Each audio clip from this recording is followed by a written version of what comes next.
Nah, yang pertama ada pertanyaan dari penanya yang di Bekasi. Assalamualaikum warahmatullahi wabarakatuh. Ya Ustaz, dakwah sunnah atau dakwah salaf kerap kali dihalangi oleh oknum warga, organisasi ataupun LSM, dan tidak sedikit dai sunnah atau dai salaf yang diintimidasi, bahkan diusir dan dibubarkan saat kajian sedang berlangsung. Bahkan seringkali pemerintah terkesan membiarkan dan menerapkan hukum tebang pilih. Apakah sikap pemerintah yang seperti ini tetap kita taati? Bagaimana kita mensikapi hal tersebut? Mohon nasihatnya. Jazakallahu khairan. Alhamdulillah wassalatu wassalamu rasulullah. Tadi sudah saya jelaskan bahwa yang melekat pada penguasa secara umum yang ada apa? Kezaliman. Itu melekat pada mereka, itu kezaliman. Yang ada bagi kita sabar. Itu merupakan sunatullah. Para anbiya wa rasul alaihi wassalatu wassalam ketika berdakwah mereka pasti dimusuhi. Karena yang mereka dakwakan dakwah tauhid. Dakwah tauhid. Ketika mereka mendakwakan dakwah tauhid itu pasti dimusuhi. Terjadinya permusuhan antara nabi-nabi, rasul-rasul alaihi wassalatu wassalam dengan umatnya dengan sebab para rasul mendakwakan dakwah tauhid. Itu tauhid al-uluhiyah. Bagaimana umat ini beribadah hanya kepada Allah saja dan tidak berbuat syirik. Ketika kita mendakwakan dakwah itu di masyarakat, ya ada yang senang dengan dakwah itu, ada yang tidak. Kemudian yang berakibat seperti yang tadi diceritakan, kemudian kita dicemooh, dicaci maki, difitnah, sampai diusir. Bahkan pengajian kita di stop. Itu merupakan sunatullah. Yang ada kita harus sabar. Yang ada sabar. Karena mereka belum paham tentang agama ini. Mereka belum paham tentang agama ini. Jadi kita juga dalam menyampaikan dimulai dari yang dasar sekali. Antum bisa bacakan kitab Al-Usul Ats-Tsalatsa dengan syarahnya. Itu yang dasar. Baru yang lain nanti kitab tauhid. Dan itu perlu diulang berkali-kali, mungkin puluhan kali diulang. Harus sabar. Jadi kalau udah kita sampaikan kemudian mereka tidak terima, ya nggak ada masalah. Jangan kita maksakan. Gitu. Dan juga kalau pengajian itu di stop, mestinya kan kita juga punya hak. Karena rakyat punya hak yang sama dalam negara itu. Kita bisa laporkan tentang seperti itu. Nggak bisa kajian di stop, nggak bisa dong.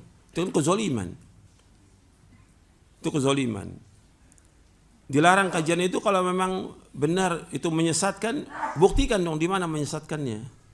Kan mereka nggak bisa buktikan. Dan ini terus seperti itu. Maka yang ada bagi kita juga seperti tadi kesabaran. Karena Islam ini sudah dianggap asing. Saya akan bacakan kepada antum tentang penjelasan Al-Imam Ibnu Qayyim tentang masalah ini. Pertanyaannya bagus. Memang saya ada rencana mau bacakan penjelasan Al-Imam Ibnu Qayyim.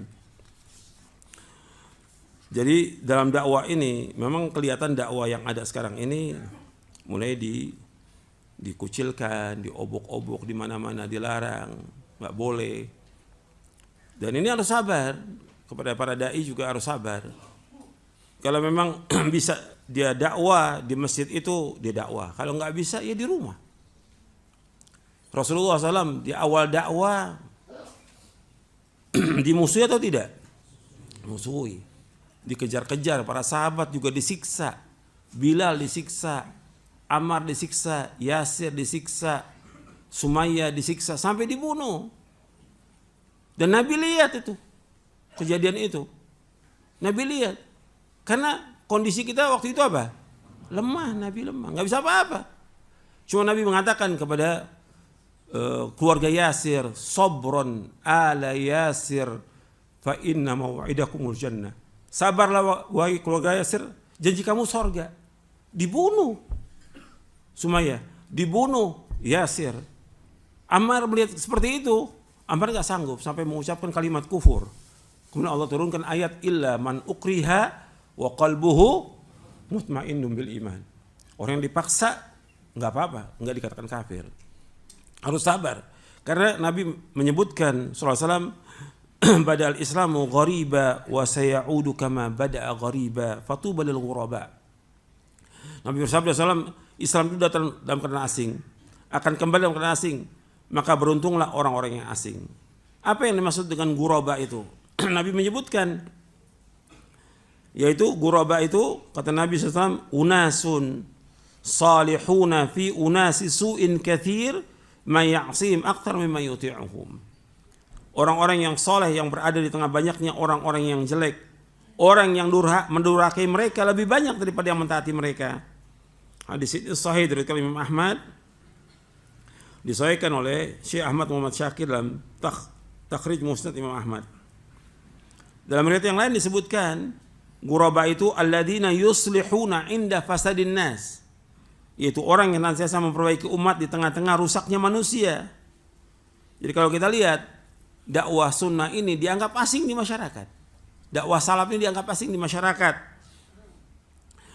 dan kita harus sabar. Kita terasing, dikucilkan, ya harus sabar.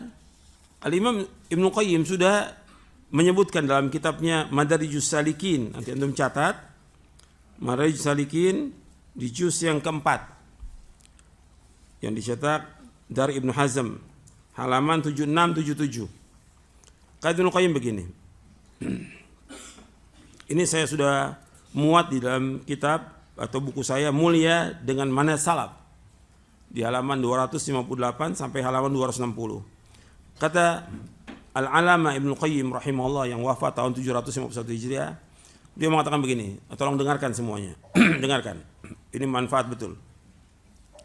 Fa idza arada al-mu'minu alladhi qad razaqahu Allahu basiratan fi dinihi wa fiqhan fi sunnati rasulih wa fahman fi kitabih wa arahu man nasu fihi min al-ahwa'i wal bid'i wad dalalat wa tanakkubihim an as-siratil mustaqim alladhi kana alaihi Rasulullah sallallahu wa ashabuhu fa idza arada an yasluka hadha as-sirata falyuwattin nafsahu ala qadhil juhali wa ahli al-bid'i fihi wa ta'nihim alaihi wa izra'ihim bihi wa tanfirin nasi anhu wa tahdhirihim min kama kana salafu min al-kuffar yaf'aluna ma'a matbu'ihi wa imamihi sallallahu alaihi wa ala wasallam.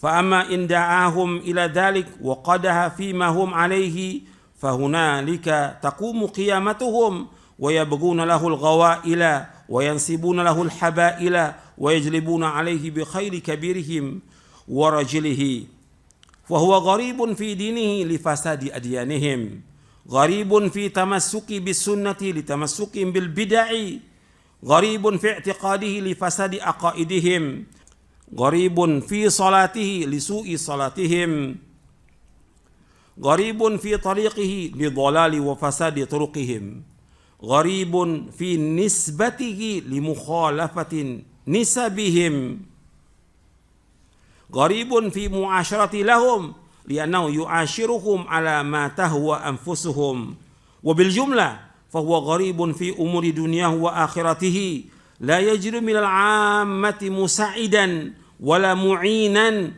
fa huwa 'alimun baina juhalin sahibu sunnatin baina ahli bid'ah da'in ila Allah wa rasuli baina du'atin ila al-ahwa'i wal bid'ah amirun bil ma'rufi nahin 'anil munkari baina qaumin al-ma'rufu ladaihi munkarun wal munkaru ma'rufun. Kata Al-Imam Ibnu Qayyim rahimahullah, jika seorang mukmin yang Allah karuniakan basirah dalam agamanya, pemahaman dalam sunnah Rasulnya sallallahu alaihi wasallam dan pemahaman dalam kitabnya, dan Allah memperlihatkan kepadanya apa yang ada pada manusia berupa hawa nafsu, bid'ah dan kesesatan serta tergelincirnya mereka dari jalan yang lurus yang telah ditempuh, artinya mereka telah tergelincir dari jalan yang lurus yang telah ditempuh, yang telah dipegang oleh Rasulullah SAW dan para sahabatnya. Maka seorang yang ingin melalui jalan yang lurus ini, hendaklah ia mempersiapkan diri untuk menghadapi cacian, celaan, cemoohan orang-orang bodoh dan ahlul bid'ah. Yang mereka tidak segan-segan memprovokasi dan menghasut manusia dan mentahdir agar menjauhi. Dia mentahdir agar kaum muslimin menjauhi dirinya. Seperti yang dilakukan nenek moyang mereka dari orang-orang kafir terhadap panutan dan imamnya yaitu Rasulullah SAW. Adapun jika ia mengajak mereka kepada kebenaran serta mengkritisi apa yang mereka lakukan, artinya dari perbuatan-perbuatan syirik, bid'ah, adat istiadat yang menyimpang dari syariat, apabila dia mengajak kepada kebenaran serta mengkritisi apa yang ada pada mereka yang mereka lakukan, maka di saat itu terjadilah kiamat bagi mereka. Yakni mereka sangat marah sehingga mereka pun segera menyusun strategi untuk menjebak dan mencelakai orang yang mendakwakan dakwah sunnah itu dengan mengarahkan pemimpin dan pasukannya.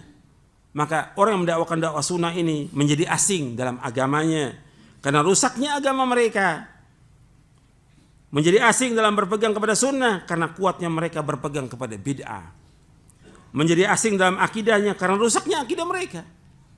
Mereka mengikuti akidah yang sesat. Mereka menyembah kubur, percaya kepada dukun-dukun, jimat-jimat. Mereka tidak percaya tentang Allah di atas arasy dan yang lainnya. Ini akidah yang rusak mereka ini. Dia menjadi asing dalam sholatnya karena buruknya sholat mereka. Asing dalam sholatnya karena buruknya sholat mereka. Kita mencontohkan sholat sesuai dengan sunnah Nabi, mereka tidak. Asing dalam jalannya karena sesat dan rusaknya jalan mereka. Asing dalam nisbatnya karena bertentangan dengan nisbat mereka. Kita nisbat mereka kepada Quran dan sunnah ala fahmi salaf. Kalau mereka nisbatnya kepada pemimpinnya, kepada kelompoknya, dan yang lainnya. Asing dalam interaksinya, arti muamalahnya kepada mereka karena dia memperlakukan mereka dengan sesuatu yang tidak cocok dengan selera mereka. Secara garis besar dia menjadi asing dalam urusan dunia dan akhiratnya. Dia tidak mendapatkan orang yang membantu dan menolongnya dari orang-orang awam, maka ia adalah alim di antara orang-orang bodoh. Dia pembela sunnah di antara penganut bid'ah. Dia seorang dai yang mengajak kepada Allah Rasulnya di antara para penyuruh yang mengajak manusia kepada bid'ah dan hawa nafsu. Orang yang memerintahkan kepada kebaikan dan melarang dari yang mungkar di tengah-tengah masyarakat yang menganggap kebaikan sebagai kemungkaran, sementara yang mungkar mereka anggap sebagai kebaikan. Kata Ibnu Qayyim, di sini harus sabar kita. Ini kita asing dengan masyarakat dan mulai dilarang pengajian-pengajian sunnah di mana-mana. Bahkan masjid-masjid nggak boleh diadakan pengajian sunnah. Harus sabar. Ini cobaan. Maka kita introspeksi pada diri kita. Yang paling besar semua kesalahan disebabkan karena dosa kita. Wa ma asabakum min musibatin fabima kasabat aydikum wa ya'fu an katsir. Apa saja musibah menimpa kalian dengan sebab dosa kalian dan Allah banyak memberikan maaf. Introspeksi bahwa kita banyak salah, kita banyak dosa. Mohon ampun kepada Allah dan laksanakan apa yang bisa kita lakukan. Meskipun nggak dikasih kita pengajian di masjid atau diusir, sabar.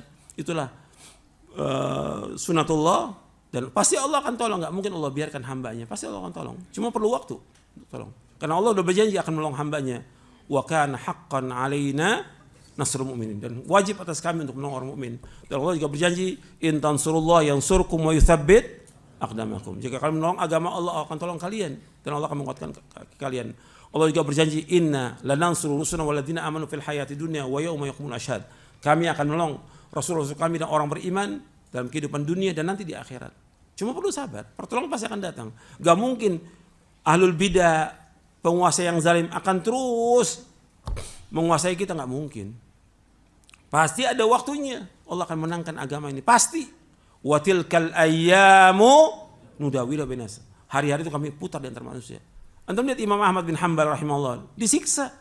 Di zaman semua orang ini luar biasa, sunnah itu kuat. Tapi begitu penguasanya zalim, ada ulama su', disiksa Imam Ahmad.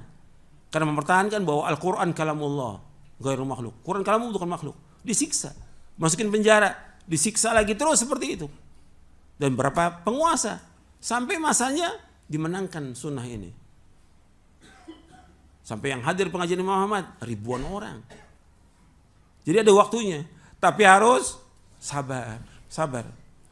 Ya, saya pikir ini yang bisa saya sampaikan dan bermanfaat untuk saya dan sekalian. Wassalamualaikum Muhammadin sallallahu alaihi wasallam wa akhiru da'wana alhamdulillah rabbil alamin subhanakallahumma bihamdik asyhadu an la ilaha illa anta astaghfiruka wa atubu ilaik. Assalamualaikum warahmatullahi wabarakatuh.